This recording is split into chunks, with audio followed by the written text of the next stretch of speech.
turismo delle nostre bellissime colline è cambiato nel tempo? Sì, è molto cambiato perché negli ultimi, da quando siamo diventati patrimonio dell'umanità, sicuramente le colline vengono scelte intanto da un turista diverso, cioè un turista che per quasi il 50% viene dall'estero, e il cammino ne è stata una dimostrazione, perché da un anno, dalla sua apertura, abbiamo avuto oltre 3.500 camminatori provenienti da 35 paesi esteri, oltre che dall'Italia. E si tratta di un turismo, tra l'altro, che non è più mordi e fuggi, quindi che sta nella giornata, ma che prenota per più notti. È chiaro che questo diventa fondamentale e strategico in un'ottica di turismo sostenibile, che poi è uno degli obiettivi che ci siamo dati e che ci dobbiamo dare come associazione che tutela oggi un patrimonio,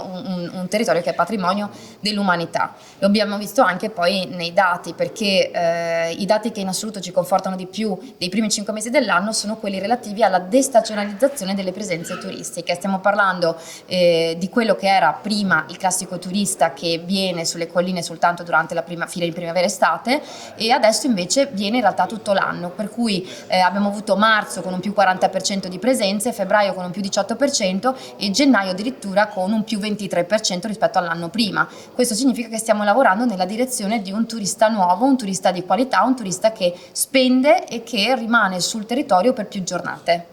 Quindi non è solamente un turista locale, ma un turista che viene da altri paesi. Se dovessimo fare una classifica, una hit parade del turista straniero, chi è il primo posto? Il primo posto è la Germania, come in realtà succede un po', direi, per tutta la parte dolomitica, e di fatti poi il turista straniero viene perché entra in contatto con la natura, perché gli piace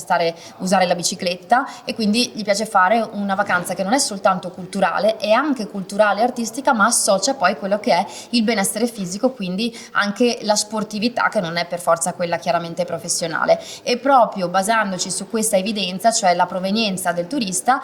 abbiamo deciso di fare nel 2024 con National Geographic, credo quella che sarà un po' l'iniziativa più importante del 2024, cioè questa mostra fotografica che racconterà le colline partendo proprio dalla sede, secondo noi, più rilevante in Europa, che è quella di Berlino, e poi proseguirà in altre sedi del National Geographic.